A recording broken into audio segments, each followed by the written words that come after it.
We're going to show you how to scan a legal size document on your HP Color LaserJet Pro MFP 3300 printer series. We will use the document feeder. Next, let's start up Mopria Scan.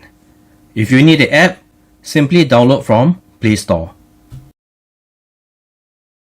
Select the printer. For the scan source, we'll select feeder.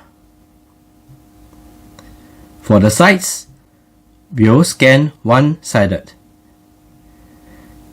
The file output will be in the PDF.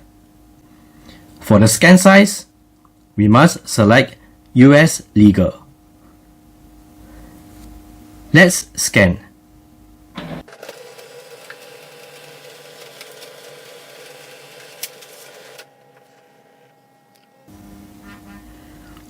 You can save the document or let's view. So this is page 1 and this is page 2.